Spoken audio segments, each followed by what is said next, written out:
Ханаад үрсэ. Ханаад үрсэн байгаа. Амьдралын төлөө зүтгэжл байна да. Тэгээ өвдсөн ч хамаагүй.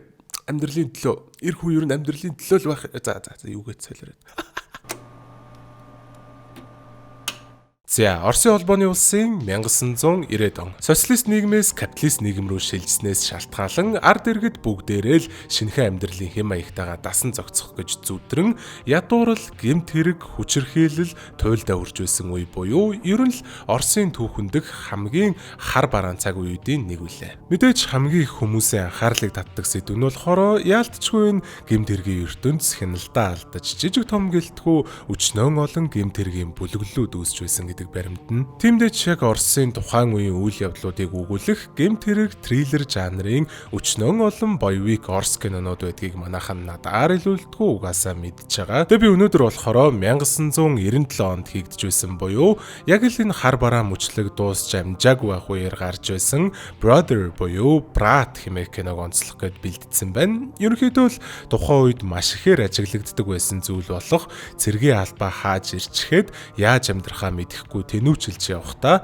буруу замаар гэмт хэргийн ертөнц рүү орж байсан асар олон залуу үеийнхнийг төлөөлүүлж бичигдсэн гол дүртэй энэ хүү кино бол зөвхөн Оросдоо ч гэлтгүй бүр дэлхийн нийтэд хангалттай томоор танигдчихсан маш алдартай кино юм байна лээ. Би хувьдаа энэ киног анх яаж олж мэдсэн бэ гэхээр Манусын маш сайн мэдих GTA 4 тоглоомны тухай жоохон юм хүм уншиж судалж явж байгаад ерөнхийдөө GTA 4-ийн зохиолыг яг энэ Brat киноны 1-2 дугаар ангиас нилээн санаа авч сэдвлэж хийж исэн гэдэг баримтнаас энэ киног олж мэдж авч исэн. Яг нь мэдээж GTA 4-ийн зохиолтой яг нарийн бүх ил зүйлсээрээ адилхан биш ч гэсэндээ GTA 4 тоглож исэн хүмүүс байх юм бол манай гол дүрийн Нико цэргийн албаа хааж ирчихэд хамаатны ахтайгаа хамт амьдрах гээд Америк улсыг зорддог. Тэгээд даанч тэнд нь Америкта баяжаа том гаруулсан гэдэлсэн ах нь яг үнэндээ тийм том болж амжаагүй нилээн ийм асуудалд орцсон гэмт хэргийн ертөнцид хутгалтсан байж таардаг. Тэгээд Нико маань хамаатны ахыхаа дүүн биш ах нь нэмшгээр урд урн орж хамаг л баас шээстэй зууралдаж ажиллаад сүлдээ өөрөө ч гэсэн буруу хүмүүстэй хутгалдаа дуустдаг тухай санаж байгаа бах.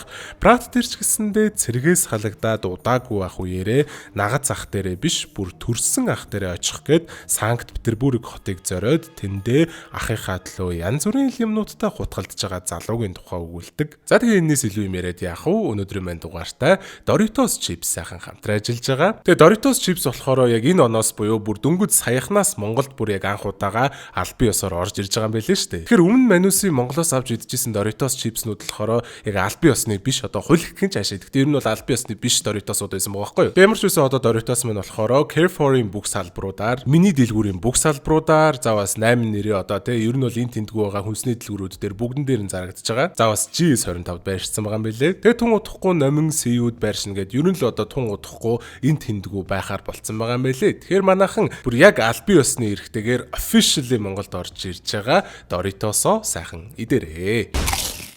Doritos.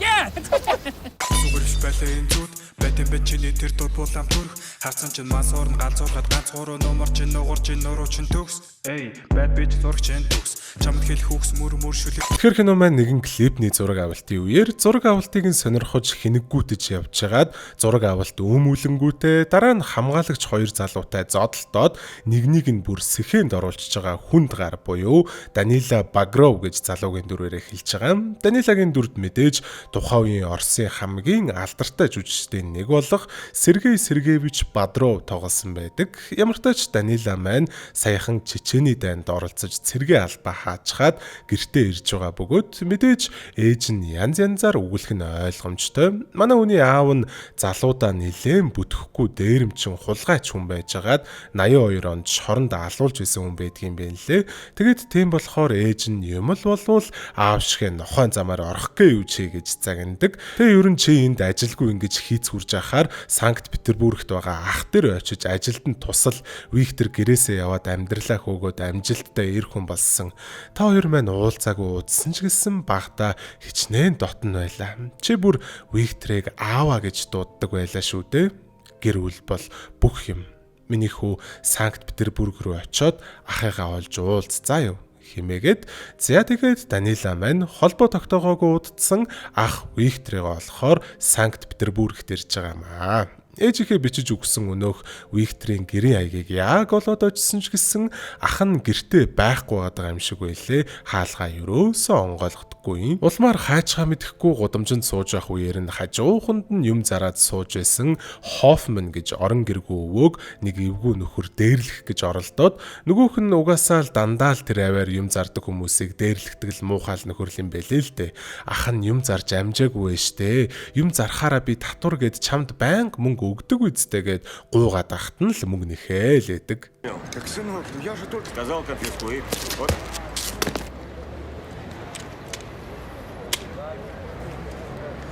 Данила угаасаа л очих газаргүй болохоор Хоффман ахтай танилцаад амьдардаг газар руу нь буюу оршуулгын газрын хажуу талын саравчанд нь нэрээд Крувийнхэнтэй танилцдаг. Уг нь бол ахтай зориулаад гоё бялуу маягийн юм хийж авчирсан ч гэсэндээ ахтайгаа уулзаж чадаагүй юм чи яад шин найзуудаа дайлийгээд тэднэртэй гаргаж өгөөд хамтдаа сайхан сууж байгаа. Тэрнээс гадна маргааш нь дахиад нэг хүнтэй танилцдаг нь клабын гадаа зогсож исэн Кат гэж эмэгтэй. Манай Данила угаасаа хөгжимд амар дуртай байхгүй юу? Хөгжим тоглоулагчаа байнгын л кармаалтсан ч хөвчээрээ хөгжим сонсоод явж идэг. Кат болохоор арай жоохон барууны хөгжим дуртай. Данила болохоор яг классик орос амьд хөгжмийн хамтлагуудтай дуртай. Хамгийн дуртай хамтлаг нь Nautilus Pompilius гэдэг рок хамтлаг юм байлээ. Энэ хамтлаг нь угаасаа бас энэхүү киноны найруулагч Алексей Балабановын хамгийн дуртай хамтлагуудынх нь нэг. Тиймдээч энэ кинон дээр нэлээдэн дууг нь оруулсан байдаг. Данила маргааш нь дахиад автобусны кондукторыг дээрлэхээ зогсож исэн хоёр нөхрийг буугаараа айлгаж явуулчихад дахин нэг удаа ахыхаа хаалгыг тогшоход ашгүй энэ удаа ах нь гэртээ байж идэг. Эцэст нь нэг юм ахтайгаа уулзж байгаа. Виктор дүүгээ ирсэн гэд шинэ утас болон нэг өрөө байр түрээслэх мөнгө өгөнгүүтээ ах нь энд амьдардаг гэдгийг хэн ч хэлдэггүй. Чи ч гэсэн энд ирээд хэрэггүй заа юу чамд л аюултай гэж хэдэг. Виктор яг үнэндээ ээжийнхээ хэлжсэн шиг тийм том бизнесмен энэ төр ерөөсөө биш. Кругли гэж мафийн босст хөлсний алуурчнаар ажилдаг бууны нохой юм байлээ л дээ. Круглин тэгээд Виктороор одоо яг нэг тийм том өрсөлдөгч бүлгийнхээ чечен нөхрийг алдуулчихад яг алсныхан дараахан тэр газар нь барьж авангуудаа дараа нь бараг өөрсдөө Викторыг алах гэж төлөвлөж байгаа юм байна лээ. Гэтэ тэр яг хуу Виктор угаасаа тэр ажлаа өөрөө хийдэггүй. Данилад өөрийгөө ямар ч гэмт хэрэгт холбогдлохгүй зүгээр л нэг бизнесмен гэж худлаа хэлэнгүүтээ тэр чечен нөхөр ахих нь бизнесийг дээрэмдэх гээд байгаа маа. Чи аргалаад өгөөч тэхүү гэж дахиж худлаа хэлээд Данилагаар тэр нөхрийг алуулахар болчдөг. Данила угаасаа ахихаа төлөө юу ч хийхэд бэлэн хуурамч түүхэнд нь бүрэн итгэхэд бууга ууданд хийгээд атгаж болохоор кастомайз хийнгүүтээ чечений байнгын очдог ил захыг зорж байгаа.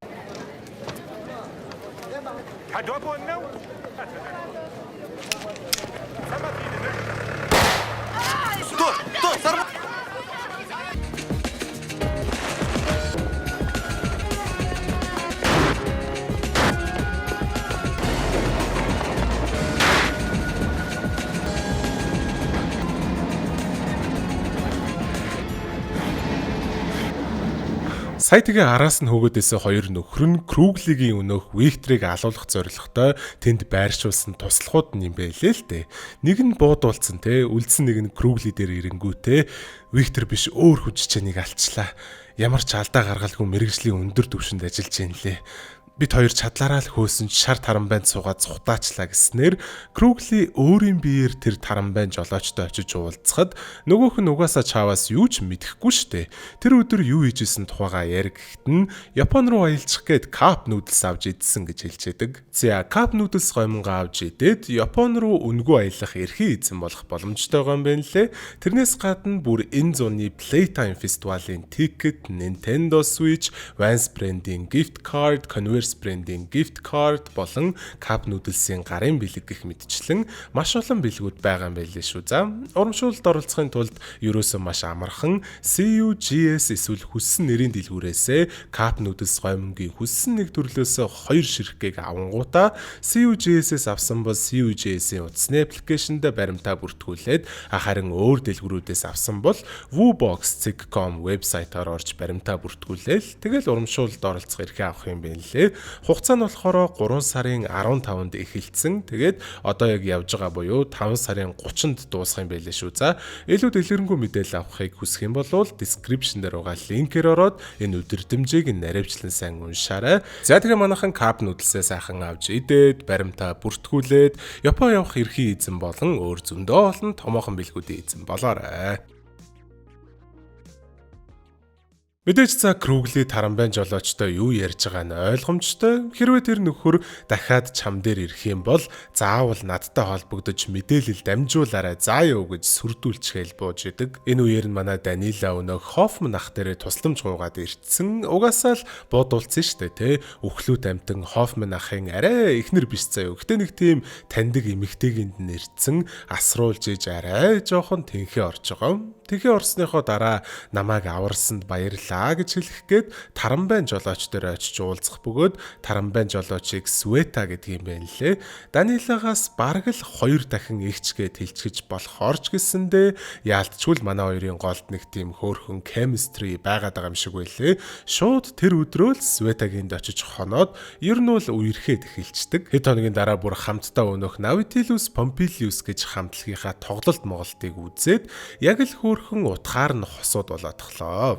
Уг нь бол Света нөхөртэй л дөө. Гэтэ нөхөр нь байнгын согтуу ирээд Светаг агсан тавьж зодож модож тэгээд ер нь л тэгдэг амир нахаалны тийм сонин нөхөр байд юм бэлээ. Тэгэхээр араар тавьсанд тооцохгүй байлгүй дээ гэжнээс. Нэг өдөр Данила бүр архичин нөхрийн эрхийг хүлээж хагаад ирснийхэн дараа элэгдэж унгаангуудаа гэрийн түлхүүрийг аваад дахиж энд ирэх юм бол алаад нууцхан шүү гэж сүрдүүлээд явуулцдаг. Ямар тач за маргааш нь Виктор залгангуудаа дахин нэг удаа Данилад худлаа хэлээд ахынх нь бие өвдөд гэрээсээ гарч чадахгүй байна гингүүтээ өөр нэг 2 хүнтэй хамт хийх ёстой байсан ажлаа Данилагаар хийлгүүлэхээр болчдөг юм. Данилач хөөх юм тэгээд яг заасан газар нь очиод нөгөө хоёртой нь уулзахад тэр хийх гээд байгаа ажил нь зүгээр л нэг гэрээсээ гарахгүй байгаа нөхрийг олж оронгуудаа буудаж гэдэг ажил байсан болж таардаг. Яагаад заавал гуруулаа хийх ёстой юм бэ гэд асуухад нөгөө хоёр нэг сүртэй хариулт өгөхгүй л байгаа дээ. Яадаг ч л байсан удалгүй өнөөх байрлуугаа орлоо. Яг хайжсэн хүн нь биш хамт амьдардаг хүн нь ганцаараа байж исэн ч гэсэн нөгөөх нь түр дэлгүүр гарчаад одоо буцаад ирж л байгаа байлээ л дээ. Тэгэхээр жоохон хүлээх шаардлага үүсчихэж байгаа. Нилээн удаан хүлээсний эцэст уг нэг нөхөр хаалга тогшоод Данила татаад оруулдаг. Даанч тэр нь зүгээр л дээд давхарт нь олж байгаа хөгжмийн үдшилтэд орох гээд явж исэн гимгүү радионы найруулагч байсан болж таарад Данилач тэнийг юм хийлгүү бидний ажлыг дуустал эндээ чимээгүй сууж бай заа юу чамд хөнөөл учруулахгүй явуулна гэдгээ би амлалт болгож өгье гэснээс тун удалгүй дахиад нэг хүн хаалга тогшдог нь өнөөх Данилагийн хайртай хамтлагийнх нь гоцлол дуучин Вячеслав Бутусов дүрээрээ байж идэг. Нэрнгээсээ л яг энэ дүрд нь Вячеслав Бутусов өөрийнхөө дүрд камео маягаар тоглосон байгаа. Угаасаа хаалга андуурсан нь тодорхой саяны радио найруулагчийн орох гэжсэн хөгжмийн үйлчлэг рүү л орох гэжсэн юм байна лээ. Дээшлээд явцдаг. Данила шууд л хайж байгаа хүн нь ирэх арай болоогүй байгаа юм чинь би түр дээшилчээ дээр яа гэж нөгөө хоёртой хэлээд Бутусовыг дагаад үйлчлэг рүү орноо. Яг л өөрийнх нь сонирхдаг жанрын хөгжимчд, дуучид, энгийн хүмүүс ч гэсэн цуглдсан айгүй хөөрхөн хиппи маягийн уулзалт юм байлээ. Хэсэг ховсдуулж янз бүрийн дуу сонсож жогоод буцаад Данила дээшээ гарсан чинь айл хизээний хүлээж исэн хүн нь орж ирээд нөгөө хоёр зогцуулсан байдаг. Тэгснэ Данила гар өрөхгүйгээд амлцсан байгаа дах чинь нөгөө нэг радионы найруулагчийг ч гэсэн алах гээд дайраад идгийн. Данила мэдээж тэрийн зөвшөөрөхгүй.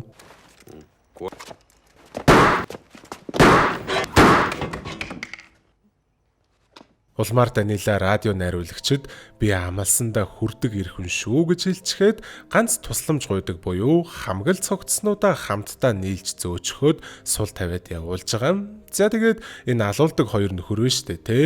Угаасаа яг тэ Круглигийн л хүмүүс болж таарж байгаа байхгүй юу? Кругли аль хизээний Викторийг бариад авцсан тэгэнгүүтээ за чи дүүгээ манай хоёр хүнтэй нэг ажиллагаанд тудлаа хэлж явуулаад тэгээд тэр дүүгээ алуулаад хаа гэд хэлсэн. Тэгээд ах нь дүүгээ зарцсан одоо тэ ер нь тийм л болж таарж байгаа байхгүй юу? Ямар ч л байсан энэ хоёр нь алуулцсныг Кругли ойлгочихж байгаа болохоор шууд Света дээр явж очингуудаа Данилагийн тухай асуухад Стил Света Данила Данилагийн тухай юу ч мэдэхгүй штэ. Данила гэрт нь өөрөө ирж уулздаг. Дээрээс нь холбоо тогтоохоор бол гудамжны утаснаас ярьдаг болохоор те Кругли даанч тэрэнд нь итгэхгүй шууд хүмүүстэйгээ нийлж Света хүчрхийлээд Данила оройн Света дээр ирэхэд Света хөөх юм ийм царайтай болцсон сууж байдгийг. Тэгэнгүүтээ дахиад Викторийг дүүгээ хаана угааг яг нарийн зааж үг чи мэдхэл ёстой өнтэргээд сүрдүүлсэн байж ах үеэр нь Данила ах руугаа залгаад та ганцаараа байна уу? Ганцаараа байвал би яг одоо очлоо гэд асуухад Виктор угаасаа худлаа илтгэхэд дагуу тэмээ ах нь ганцаараа байна. Хүрээ дээр миний дүү надад бас чамтай ярих юм байна гэд дуудчилгүй яах вэ? Данила угаасаа ахыгаа худлаа илж байгааг мэдсэн байлдах бэлтгэлээ их гээд яаж агаад ч танилцсан нэг өвгнөөс шувуу буудаж агнадаг мангар хүчтэй шотган нудалдаж авангуудаа дуртай өгчмөөс сонссон шигээ сайхан өчнөө хадаасны хаддаг хэсгийг одоо 5 гэдэг үлээ те 5-ын бахиар тайрж аваад сумнуудынхаа дарны оронд хийснээр ер нь л хүн байхгүй зааныг ч нэг будаад алхаар хэмжээнд бууга кастомайз хийчдэг.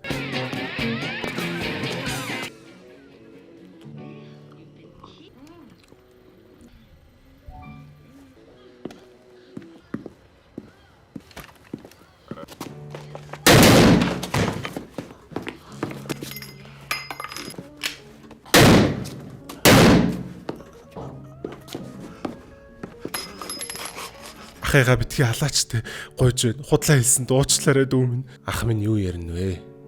Та чинь миний ах шүү дээ. Таныг би бүр ааваа гэдэг байсан мэт дээ.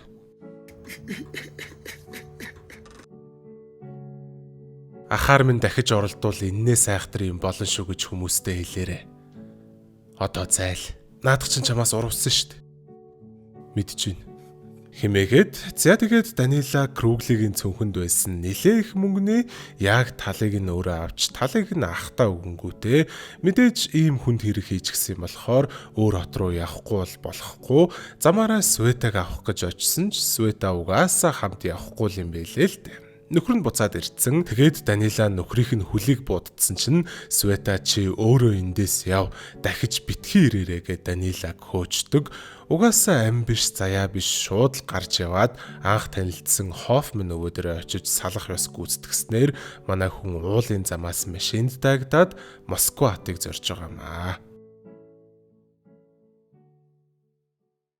За тэгээ кино маань дүрээд өндөрлж чинь тэгээд ерөөхдөө энэ кино бол яалтчгүй яг тухайн үеийн Оросын за тэгээ ялангуяа одоо Санкт Петербургийн одоо агаарыг тухайн үеийн уур амьсгалыг маш гоё одоо өөртөө шингээсэн тэрийг гоё capture хийж чадсан бүтээл юм болов уу гэж би бодсон байхгүй. Тэгээд ерөөхдөө бас яг ийм акшн гэхээсээ илүүтэй илүү драма талдаа илүү character study одоо яг нөгөө literally me кинонууд гэдэг байгаа шүү дээ. Тим дөрүүдтэй кинонуудын яг одоо баг яг тэрний нэг гэж хэлчихэж болохоор те одоо манай Данилагийн дүр бол яалтчгүй нэлээ ганцаардмал дүр байгаад байгаа байхгүй. Тэгээ бас яг нэг тийм амар акшн кино хүлээж үзсэн хүмүүс бол жоохон уйтгартай санагдаж магадгүй тийм кино. Гэхдээ яг ийм те илүү яг ийм чанартай кино гэж харж орсон хүмүүсийнх юм бол маш чанартай character study, маш чанартай драм кино ерөөдөө байгаад байгаа байхгүй. Тэгээ мэдээж би яг уур амьсгалд амар дуртай. Та дөрвийн уур амьсгалыг та нар юу н санаж ивэл нэг тийм ийм бүүдгэр айгүй юм гунигтай нэг юм dark өнгөний палеттэй байдэн штэ тий. Яг энэ киночсондээ ерөөхдөө тийм тэгээд тэр нь надад айгүй